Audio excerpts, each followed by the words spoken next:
Hello friends, welcome to physics time. तो कल आपका एग्ज़ाम है, तो आज मैं कुछ पॉइंट शेयर कर रही हूँ जो आपको एग्ज़ाम में जाने से पहले ध्यान रखने चाहिए। अगर वो पॉइंट्स आपके थोड़े माइंड में होंगे तो हो सकता है कि आप पेपर को ज़्यादा एफिशिएंटली अटेम्प्ट कर सको। तो इसमें कुछ पॉइंट्स बता रही हूँ मैं। मेल हो, फीमेल का पेपर हो या DSSB का कोई भी पेपर हो, पैटर्न तो सेम होता है। तो ये सारे पॉइंट्स आपको ध्यान रखने चाहिए। पहला पॉइंट कि पेपर बायलिंगुअल होता है, मतलब हिंदी और इंग्लिश दोनों में आएगा पेपर। पेपर स्टार्ट करने से पहले आपको ऑप्शन चूज करने के लिए देंगे, तो आप जिस लैंग्वेज में कंफर्टेबल हो उस लैंग्वेज में चूज कर सकते हो। लेकिन कभी ऐसा मेरे टाइम में था कि क्वेश्चन के ऊपर ऑप्शन होता है कि आप उस क्वेश्चन को हिंदी में भी देख सकते हो लेटर ऑन। लेकिन ये ऑप्शन होगा या नहीं वो आप देख लेना, लेकिन पहले आप पेपर उसी में चूज करना जिसमें आप कंफर्टेबल हो करने में, ठीक है। दूसरी चीज़ जो इसमें मैंने मेंशन ही नहीं की, मेरे टाइम पे जब मैंने पेपर दिया था उसमें कैलकुलेटर अवेलेबल था, सिंपल कैलकुलेटर अवेलेबल था पेपर में। तो उसके ऊपर ऑप्शन होता है साइड में स्क्रीन पे, वहाँ से आपको कैलकुलेटर मिल जाएगा। जो आपके नॉर्मल मल्टीप्लिकेशन डिवाइड वगैरह है वो हो ही जाती है उसमें। सेकंड कि क्या लेकर जाना है। एक तो आपको अपना क्या लेके जाना है, एडमिट कार्ड। अब एडमिट कार्ड कोई भी कहीं भी मेंशन नहीं है कि कलर्ड ले जाना है या फिर ब्लैक एंड वाइट। जब भी ऐसा होता है तो बेटर है कि आप कलर्ड ही कैरी करो हमेशा। साथ में एक अपनी ओरिजिनल आईडी लेके जाना, आधार कार्ड, वो उन्होंने मेंशन किया हुआ है, ठीक है। और ड्रेस कोड को थोड़ा सिंपल रखना, मेटल वेटल की चीज़ें अवॉइड करना, बेल्ट वगैरह, और शूज़ बंद मत पहनना या चप्पल टाइप कुछ स्लीपर टाइप पहन के जाना। ऐसा होता है बंद शूज़ वो कई बार निकलवा देते हैं। वैसे मेरे टाइम पे मैं सैंडल्स पहन के गई थी तो मेरे वो भी निकलवा दिए थे। मैंने नंगे पाँव ही पेपर दिया था, कुछ पहनने नहीं दिया था पाँव में। उसके बाद पैटर्न की बात करते हैं। आपके दो सेक्शंस में डिवाइडेड होता है पेपर, जनरल सेक्शन और subject section. General section 100 marks का होता है, सब्जेक्ट वाला 200 का। जनरल में जो आता है सेक्शन वाइज डिवाइडेड होते हैं, आगे भी फर्दर सब सेक्शंस होते हैं। जनरल में आते हैं 5: general awareness, general intelligence, numerical ability, Hindi और इंग्लिश। ये होते हैं 20-20 नंबर के। अब इसमें सबसे पहले अगर आप हिंदी इंग्लिश अटैम्प्ट करोगे ईजी रहेगा, उसमें कॉम्प्रिहेंशन होता है और एक ही कॉम्प्रिहेंशन पढ़ के आपको 4-5-6-7 क्वेश्चन ईजीली आंसर मिल जाता है, ठीक है। ये बताऊंगी क्यों ज़रूरी है, ठीक है। उसके बाद आपका सब्जेक्ट सेक्शन होता है जो 200 मार्क्स का होता है और उसमें टीचिंग एप्टीट्यूड का भी एक सेक्शन होता है। ऐसा मानो आप 180 मार्क्स का अप्रॉक्स लगाओ, 180 मार्क्स का आपका सब्जेक्ट होता है तो 20 मार्क्स का आपका टीचिंग एप्टीट्यूड होता है। नेक्स्ट, टोटल पेपर 300 मार्क्स का होता है और आप जिसके लिए आपको 3 घंटे मिलते हैं, तो 1 घंटे में 100 क्वेश्चन अटैम्प्ट नहीं हो सकते। तो प्लीज़ थोड़ा क्लेवर पेपर करना। कैसे? 15 सेक्शन होंगे, 15 सेक्शन 20-20 क्वेश्चंस के। तो ये देखना कौन से सेक्शन छोड़ने वाले हैं, क्योंकि ऐसा होता है लास्ट में आपका टाइम पूरा हो जाता है और आपको पता चलता है आपने 5 सेक्शन देखे ही नहीं, बिल्कुल टच ही नहीं किए। उसके लिए क्या करना है, देखो एक ना, इसमें पहले ये 8वां पॉइंट है, मिनिमम क्वालिफिकेशन क्या होती है, 40%। यानी हर एक सेक्शन में आपको 40% लेना जरूरी है, अदरवाइज आप डिसक्वालीफाई हो जाओगे पेपर से। कैसे? अगर आपका जनरल वाला सेक्शन है उसमें आपको 40 नंबर लेने ज़रूरी हैं 100 में से, और जो सब्जेक्ट सेक्शन है उसमें 80 नंबर। इसके ऊपर कट ऑफ जाती है अगर किसी के ये वाले मिनिमम क्वालिफाइंग मार्क्स नहीं बन रहे। मान लो आपके सब्जेक्ट में आ गए 150 नंबर और जनरल सेक्शन में आपके 20 नंबर हैं, तो आप डिसक्वालीफाई हो जाओगे।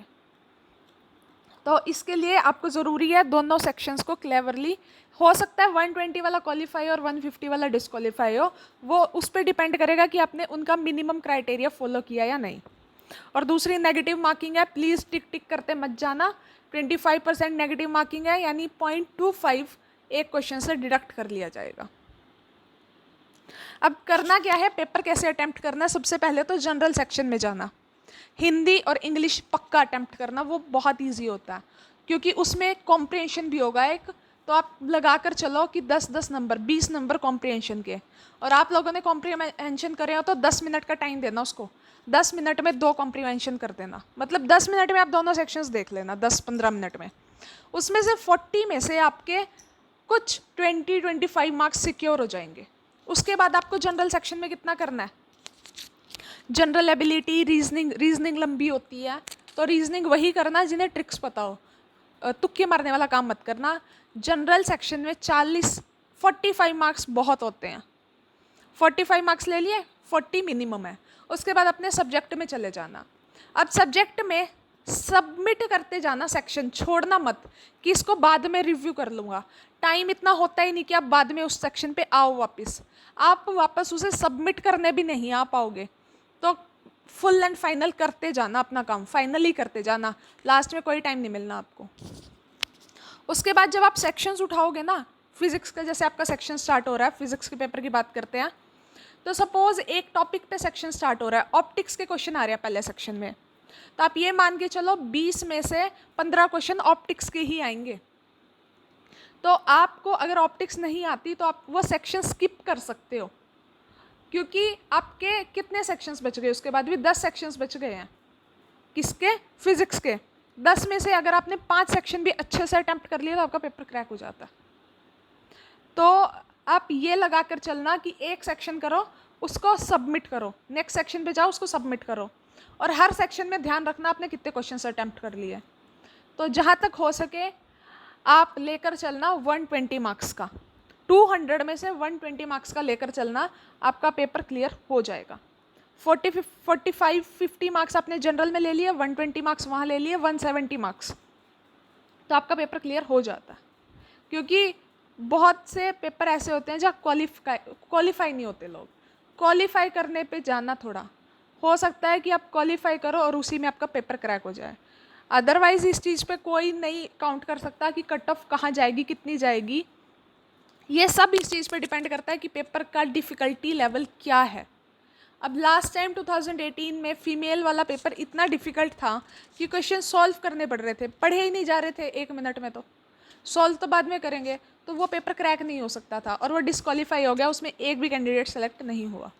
लेकिन मेल वाले की अराउंड 190 के आसपास कट ऑफ गई थी, क्योंकि वो ईजी था पेपर, पढ़ते ही टिक हो रहे थे क्वेश्चंस। तो ऐसा नहीं है कि आप कितने पे कट ऑफ जाएगी उसके अकॉर्डिंग पेपर में मत जाना। पहले तो अपना मिनिमम ये रखना कि आपको क्वालिफाई करना है पेपर। क्वालिफाई करने के बाद कट ऑफ तो डिपेंड करता रहता है कि देखो आपसे अच्छे कैंडिडेट्स भी हैं, आपसे बुरे कैंडिडेट्स भी हैं, बट अपने अकॉर्डिंग अपना बेस्ट दे के आना। ये था सब कुछ पॉइंट्स जो आपको पेपर में याद रखने हैं। बस 2 चीज़ें मत भूलना, एक तो सेक्शन अगर आपने कर लिया है तो अटेम्प्ट करने के बाद सबमिट ज़रूर करना। दूसरा, कैलकुलेटर यूज़ करना कैलकुलेशंस के लिए। थर्ड, ऐसे क्वेश्चंस जो बहुत लंबे क्वेश्चंस हैं उन्हें छोड़ते जाना, उन्हें अटेम्प्ट करने का कोई मतलब नहीं होता, वो गलत हो जाते हैं वहाँ पर।